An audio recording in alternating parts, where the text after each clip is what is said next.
Hey, I have an amazing episode for you today. It is my client, Lara Williams, and I talking about how we've created what I love to call, although we really don't refer to it in our conversation, a runway to freedom. So a runway to freedom in any organization can mean a lot of things, but in this case, they were feeling like things were kind of out of control. They were growing and they did not have a framework in place. Although they did have a strategic plan, they did not have a framework in place that could handle the growth in terms of people and work and revenue and goals. So we put together this runway to freedom, which is really an operating system to help them bring back the excitement, energy, accountability, and growth in their business. So sit down, buckle up, and listen in to my conversation with Lara Williams.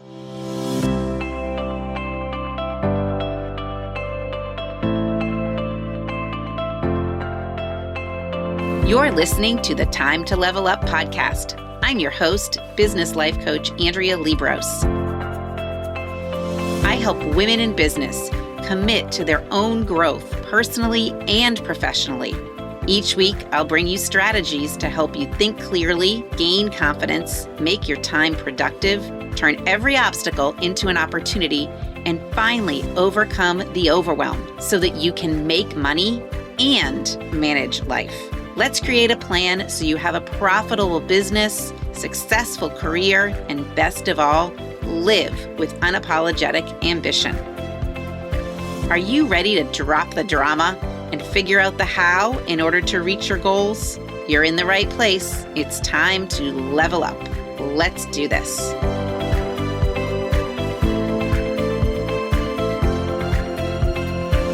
Hello, my friends. Welcome to the Time to Level Up podcast. I am excited today to have my friend and client, Lara Williams, with me, and we have worked together for a while on lots of different things, and our work is continuing in other ways, right? It's just going to keep going on in different ways.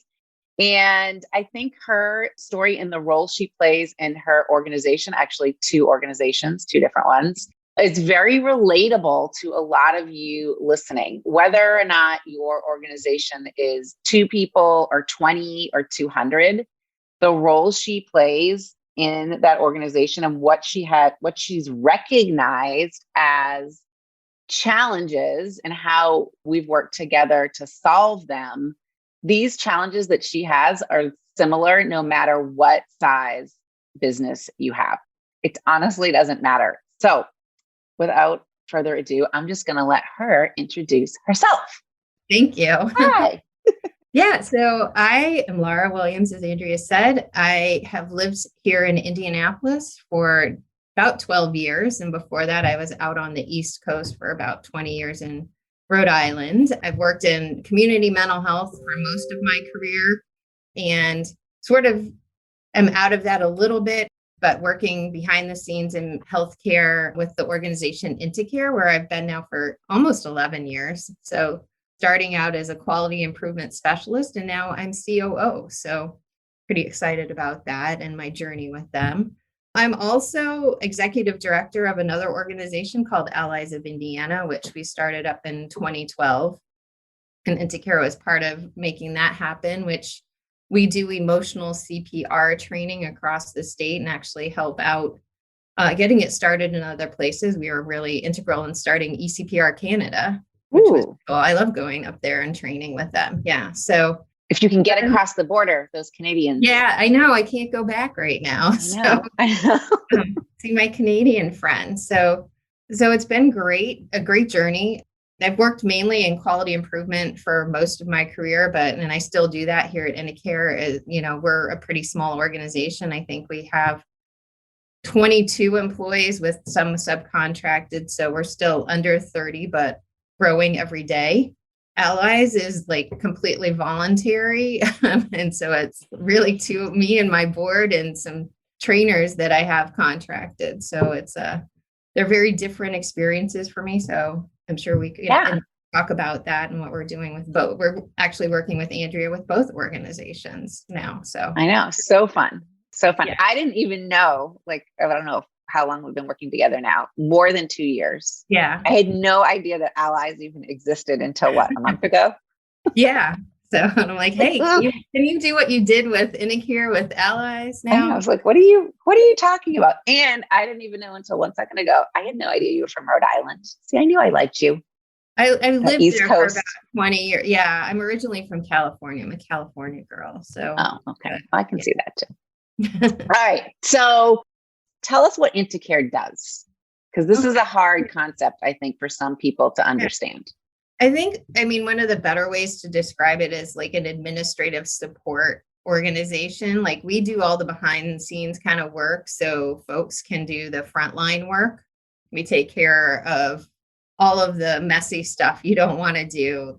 So one of the main things we do is called credentialing and enrollment. So the best way to describe it is for when you go to the doctor and they take your insurance, we connect your doctors with the insurance company so they can get paid. So the insurance companies all have different forms, different things they want. And so we do that for a bunch of organizations.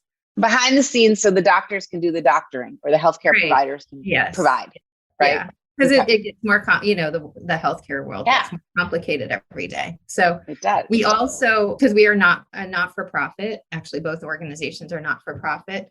And a lot of the organizations we serve are community mental health centers who are not-for-profits, or federally qualified health centers where they take, a lot of Medicaid and Medicare and those types of things. So we specialize in doing all that with those organizations.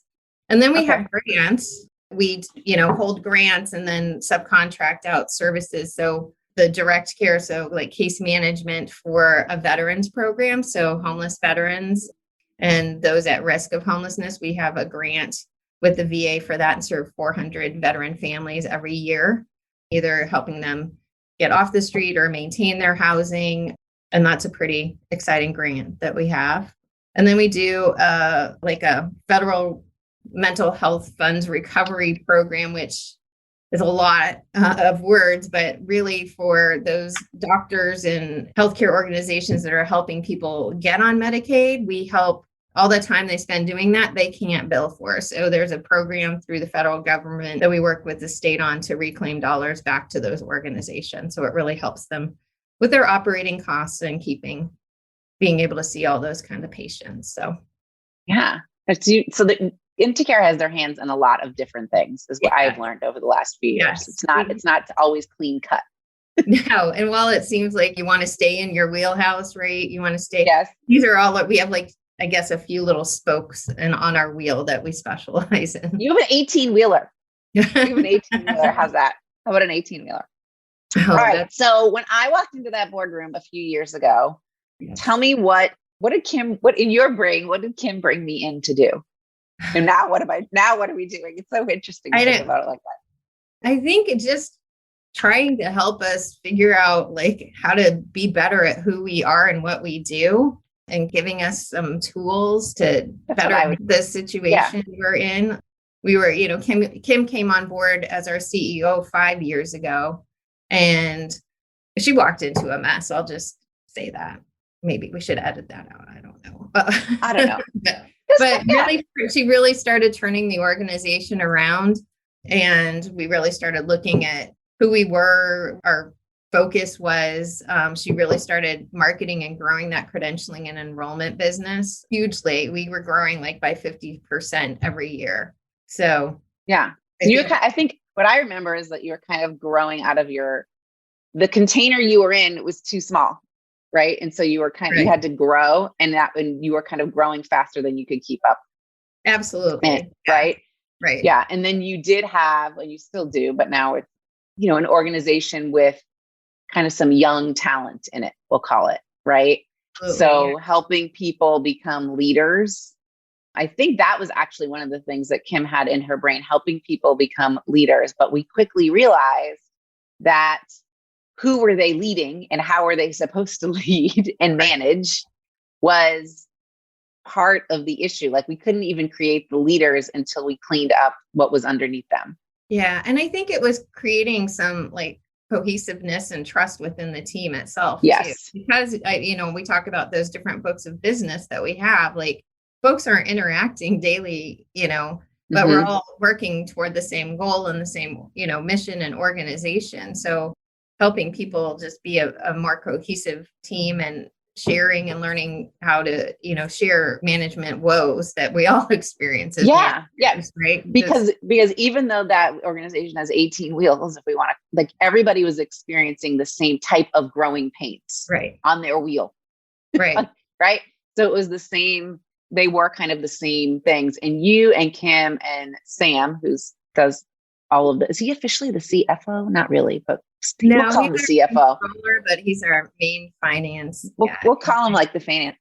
You guys were trying to keep it all together, like all of those pieces together. And it was really, and with the credit enrollment, like, it's like, oh, start marketing. And it's like, oh my gosh, we were just the onslaught of new customers. And really we didn't quite understand, like, not that we knew how to do it, but the business, but like how to bring on new staff, find new talent in that field. Like we had a really good person who was doing a small portion of business, but then you've got to grow and bring other people on, and how to do that best, where we stumbled for quite a while. Okay. So then you were stumbling around, and then what happened? Then what did we decide to do? Somehow, I don't remember the conversation. All I remember is you said, read this book, Traction. And I said, okay. And I went in and ordered it for everyone and sent, started handing them out. And of course, I read it in like 2 days or something. It was like, oh my gosh, this is exactly what we've been looking for. Like some framework to help us, because we didn't really feel like we had a clear path to get to where we wanted to go. We knew where we wanted to go, but it was like there was a big canyon between us, and we didn't jump that 18-wheeler over there or anything. Right. And the framework was missing. Right. And it took us a little bit to identify that there was no framework, because on paper, it kind of looked like things were organized in a way. Right. But really, when it came down to making decisions, that was something that was happening. Like the decisions were getting stuck. There was bottlenecks of decisions. There was a bottleneck in terms of how to keep up with growth. There was a bottleneck in managing people.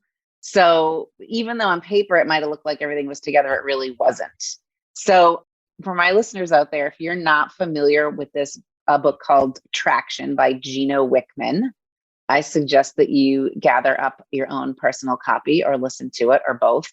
And Gino Wickman has a theory and a kind of a framework which he's developed called the Entrepreneurial Operating System, or EOS. And I have become super familiar with it. And I thought, hey, this is a tool that InteCare could use. And after Lara read the book, like she said, she was like, yes, we need this. So we got to work putting it into place. And that was a process. It was. And we stumbled there too, a little, I think we were like, oh, we read the book and like, okay, well, let's try and implement this ourselves. And I tried to lead a couple meetings, and it was so uncomfortable. And so, like to try to lead and then also elicit like responses from people, and having people be open and honest, and, because you need that discourse. You need to talk about it, or else you don't want people either just saying, okay, go ahead, do what you, and agreeing. You want that dialogue. So then we brought Andrea in to lead those meetings, and it made all the difference. And, starting from reevaluating like what our core focus is, or some people would have it as a mission statement. We've also in the past called it our noble purpose. But we use core focus now, and some core values. We really evaluated those. And I'm really glad we spent the time doing that, because that's really defining like how we hire people now. How we look at the staff. It's like you can teach skills, but you can't teach values. So and I think I've noticed now that I've gone into, I don't know, a dozen organizations now and implemented this, and everybody always says to me, okay, we already have a mission statement.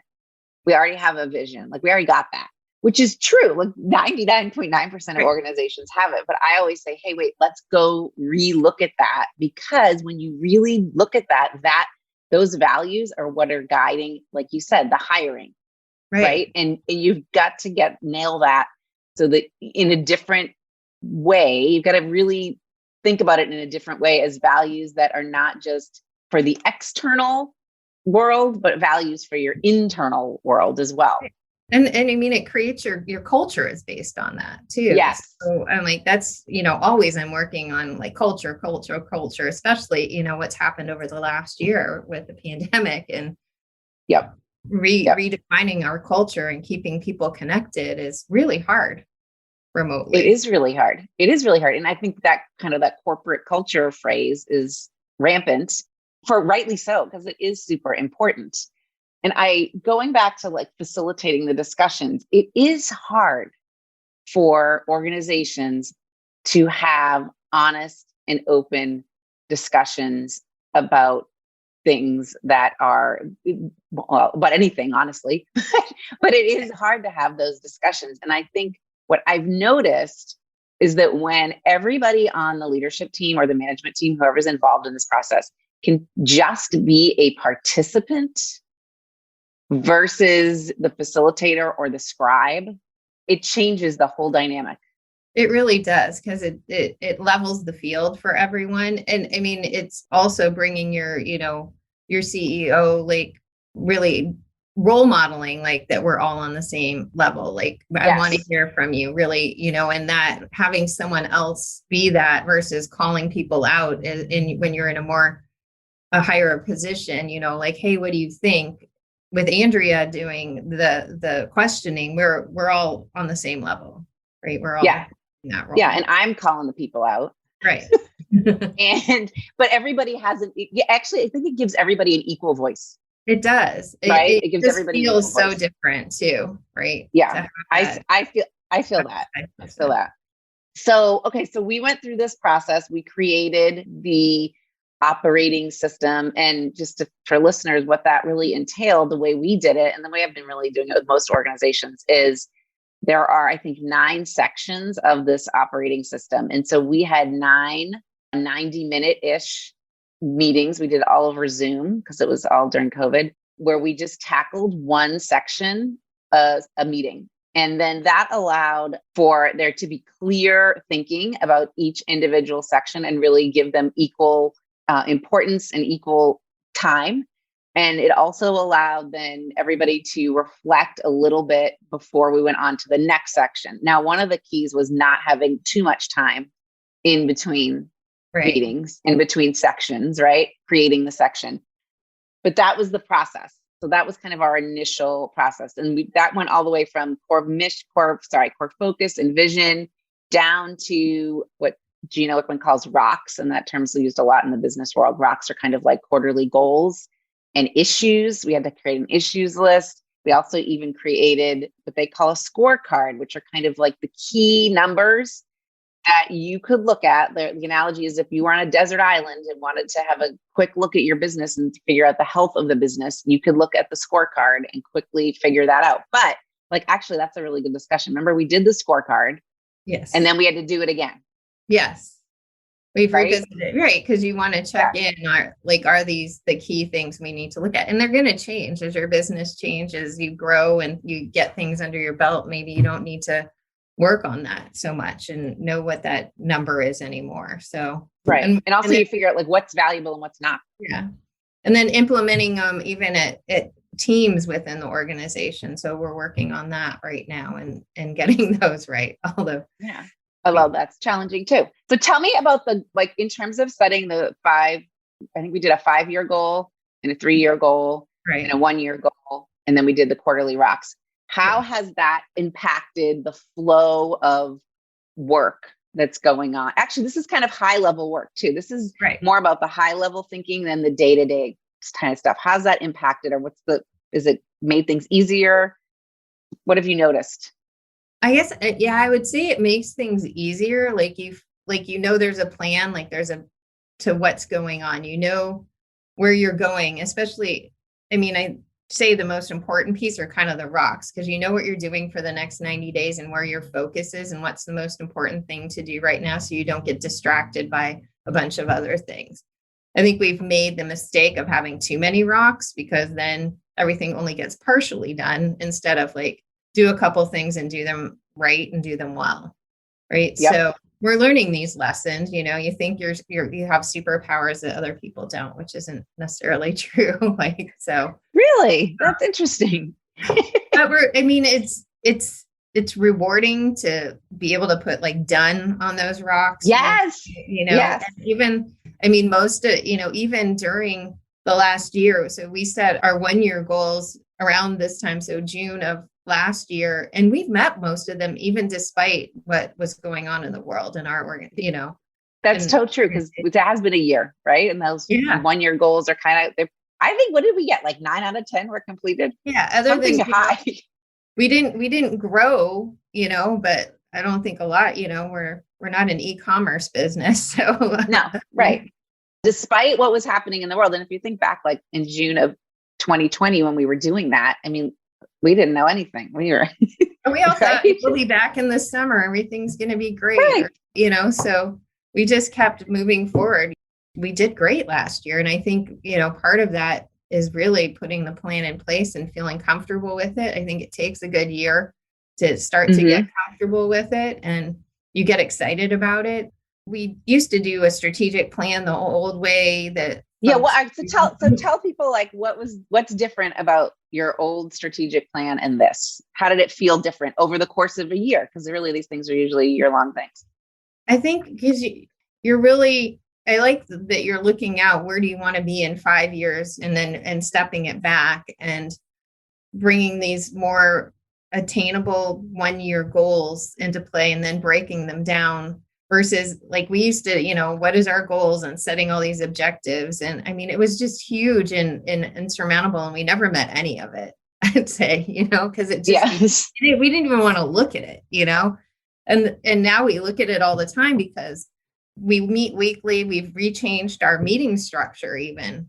Our meetings are so much more meaningful now, one, because of that, but you also had me read Death by Meeting too. So yes, mushing those meetings, pushing them together, right? Together. We felt like we just had to, I keep telling myself, I don't have to keep doing it the old way, and I find myself doing things and I'm like, oh my gosh, I can get rid of all this paper.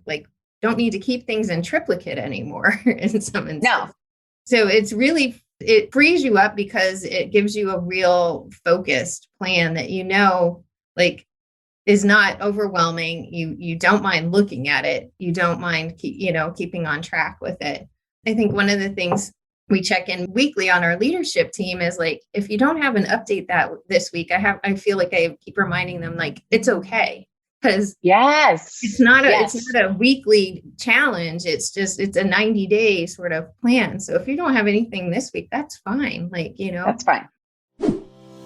Hey, do you find yourself telling yourself to just focus, to make a decision and stop spinning, to not do what other people want you to do and do what you want to do? And do you wonder why that little voice in the back of your head is so loud? So what if you could wake up every morning and have clean and crystal clear thoughts to be focused, to do and to accomplish what you want to do? Join us for the 5 days of Clear and Clean Thinking Challenge. We start June 21st. Each day that week, you'll receive both an emailed guide and live coaching on exactly how to create clear and clean thinking and start your day with an intentional direction.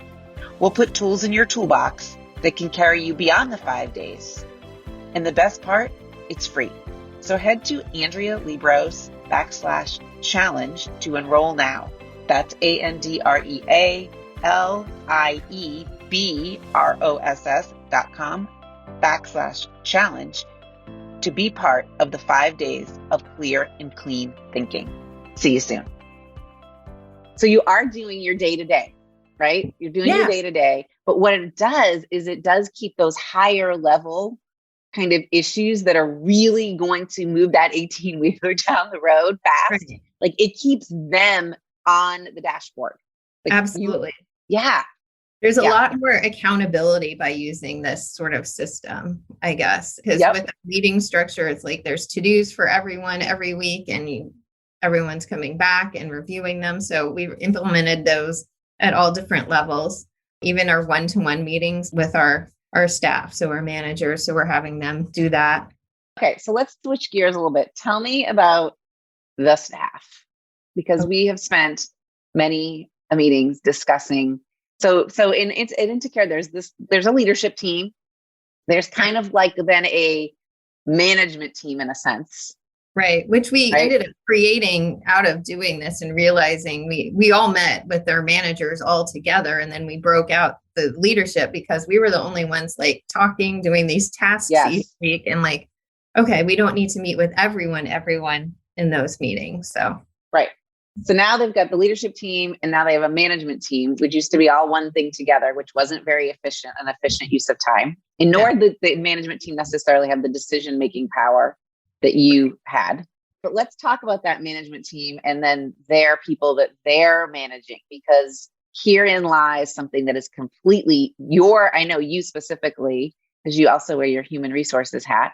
Yes. You have really changed the way you're looking at that. Yeah. I think, one of the things was putting together, and this is what they call the accountability chart, which really defines like what is each role doing more specifically in the different levels. So you've got your leadership, your management, and then what like all of the staff are doing below those and what roles they play and what are the 4 or 5 key things that position is doing for the organization and how it fits in.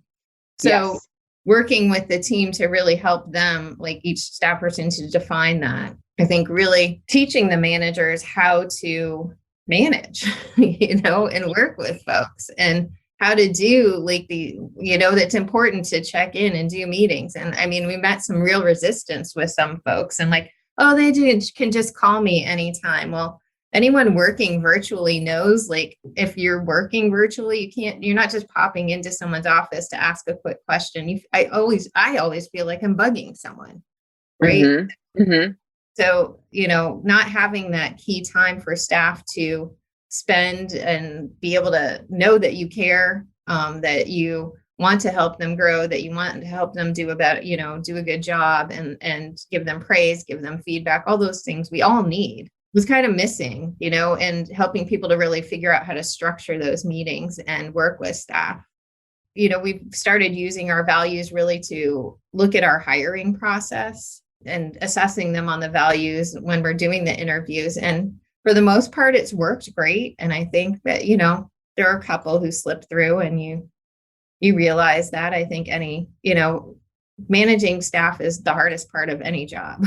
So it is. And I think you've gotten a lot clearer on who you want your staff to be by having those values written out. Also by having that meeting structure, helping them have a different type of meeting structure. And if people can't really adhere to that type of thing, and they can't create those consistent check-ins, or they are always sort of falling off track and getting off track because they're getting interrupted, like that's not good either. Right. So I've noticed that you've really used that tool effectively. The other thing that I thought about as you were talking is that accountability chart. So I've noticed that no matter what size of an organization, even if it's 2 people, there's so many things that need to happen in order to run a business. And if you take some time to list out all the things, from who is ordering the Diet Coke to who is, going to the board of directors meeting. Right. And all that goes into ordering Diet Coke and planning for the board of directors meeting, right? If you take time to list that all out and decide who's going to be accountable, and in some businesses it's subcontractors, some businesses it's just all you, but it gives you a sense of where overlap is happening, because you had a lot of overlap, like a lot of people doing the same thing for a while. Right.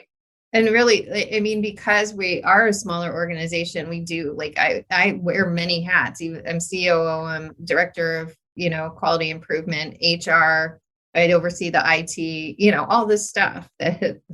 Yes, you do wear a lot of hats. Yes. So, and figuring out what everyone's role is and what we want them to do, and makes it clearer. And, using that, we use it as an opportunity for our future growth and what that's going to look like. So staff know like there's growth opportunities for them as well. That while Oh, that's true. All right. So we worked on this too. I forgot about this piece, but showing the staff that there is a path of growth within the organization for them. That's been important to retain them. Yeah. Fully. Yeah. To say like, here's, I mean, and one of the things with all of this is being very open about here's where we are, here's our plan, and sharing that with them, and here's where we want to go, and here's what opportunities will be there when we get there. So that you may be just a representative now, but we're going to need more managers. We're going to need a director at some point. Yes. That level, So this is given not only a framework to how to run the business, but it's also given a framework to individuals in terms of seeing the path to their own growth, which is important. Right. Because you can think like there's not a lot of opportunity in a little company, but a little company that wants to double its size in 5 years is totally different. Right. So, and then everybody's working, like you've been super honest, like here's where we want to be in 5 years. It's on the table. And if we want to do this, we're going to need you, and you're going to play a role in this, so that everybody is getting on, like, quote unquote, the same page. Right. And moving in the same direction. And hopefully getting excited about it too, we can share with them. So, that this is what we've accomplished. This is what we've done this quarter. Here's where we're going next year, that kind of stuff.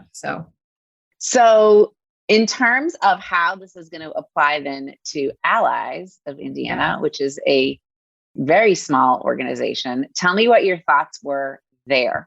Because again, I did not even know this existed until Lara said.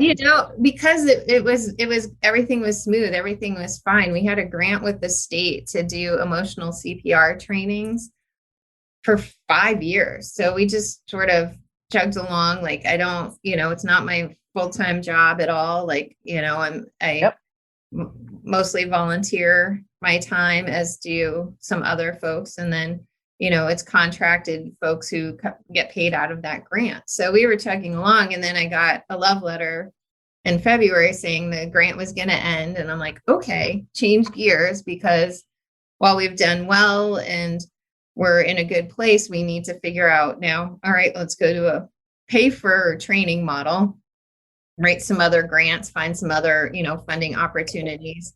It's an international program. People pay for it other places. We can do this too. I'm like, but I can't start really applying for anything until like I have a clear, we haven't had a strategic plan. We've had a mission and all of that, but we've changed. All been in your head. Your plan, your strategic plan has been in your head. Right. But we've changed to our strategic plan was just, just keep doing the grant. That was sort of it. We weren't really applying for anything else. I've had ideas of wanting to add other trainings, which we're working on now, and expanding our scope and reach of what we do. But I was like, I need help. And, I'm again, like learning the lessons that I'm not the one to implement and lead this. I need someone to come in. So we've asked you to come and lead a few of us, board members and myself through the process. So this is going to be fun, because this is a whole different kind of challenge, but yet any organization needs a framework from which to operate. Mm-hmm. Who cares how big or small it is? It's so true. So true. And I think what's been interesting in this example, even though we haven't really gotten too far into it, is that in order to change something, you've got to know what you're changing from, in a way. Like, in order for you to go search for new opportunity there or new grants, you've got to have a home base. Right. And the home base thus far has been working, but it's all kind of just been either, it's in your head, or it's just been kind of chugging along without a map. There's no map. Right. There's no map. It's all in my head, for sure. It's all in your head. So we're going to create this map, which is going to, I think, make you way more attractive for grant opportunities. It will just make us more focused in, knowing who we are and what we write in those grant opportunities, and presenting ourselves even, for paid opportunities for organizations to pay us to come in and do these awesome trainings we do. So you do awesome trainings, because I was looking at watching spying on you. Okay. So if someone out there is thinking about, what do you think some thoughts might be that are going through someone's head who really do need to implement something like this? What do you think they might be thinking right now as they're listening to us? Like they're having the thought, oh my gosh, what are they feeling or what are they thinking? What do you think? I think, well, there's the sense of overwhelm and excitement at the same time. So I think kind of getting a handle on what even we're talking about and reading the book is an important thing. But knowing, like, with anything, like as human beings, we need support, and having someone who kind of gets it. When you're too deep in it, you need someone outside to help you, weed through all of that.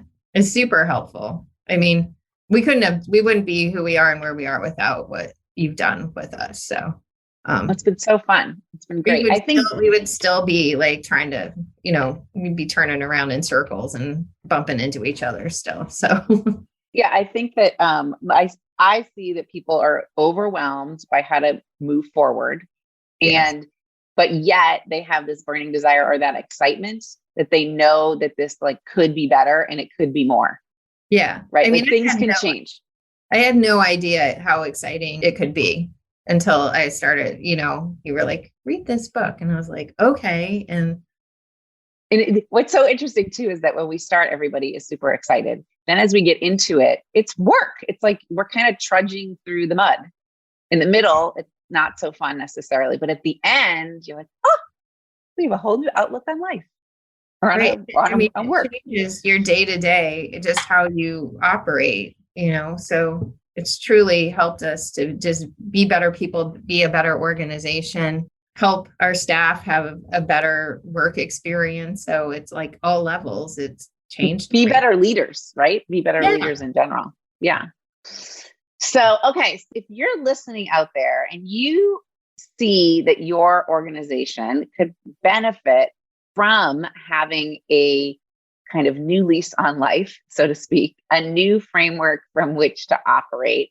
You're tired of wondering who's supposed to be doing what, or why people aren't doing what they're doing, or what direction you should be moving in, or the strategic plan. That was, like you said, just nothing gets done on the strategic plan. It sits in a drawer and collects dust, or it gets lost in a cloud somewhere, right?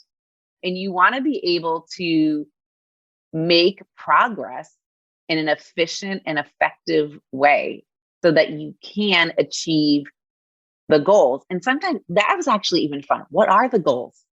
Right? Like, right. We had to go that with, what are our goals? We spent hours talking about that.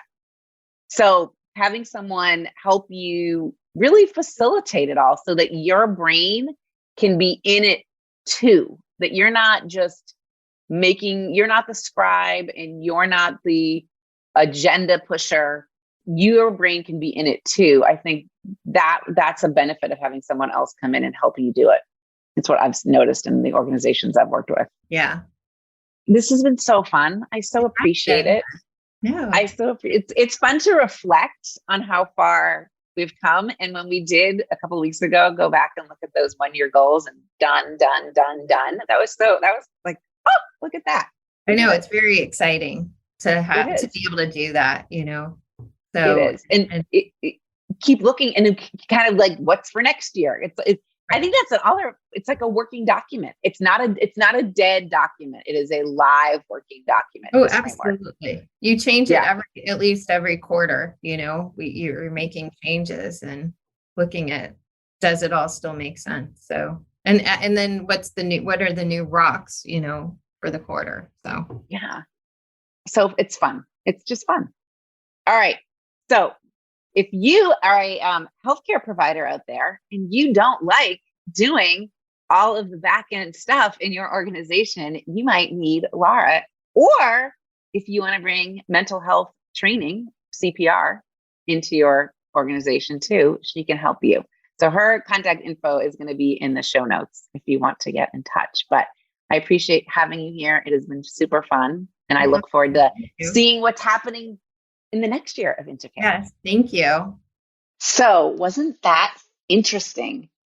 that Lara took her organization from feeling overwhelmed and kind of out of control in terms of framework, management, people, decisions, and made it into something that she is excited about and is an organization that is reaching all of their goals just by creating a new framework. I call this process the runway to freedom, because now they not only feel, but they have the confidence that the organization can run efficiently, even if one person is not there, and everybody knows what they're responsible for. And there's no need to really babysit anymore. Like, people don't have to be reporting in every week. They're going to get done what they need to get done. So if this is something that you would love to have happen in your organization, this is something that I love doing, creating that runway to freedom, creating excitement. So reach out, head to my website. Let's schedule a time to talk about creating a runway to freedom in your organization, regardless of size. All right, my friends, until next week, remember, it is always time to level up and change the game. See you next week. Thanks for tuning in to today's show. If you're ready to commit to personal and professional growth, move forward, make money, and manage life, head to AndreaLiebross.com. That's AndreaLiebross.com to find out about the ways we can work together. Until next time, go level up.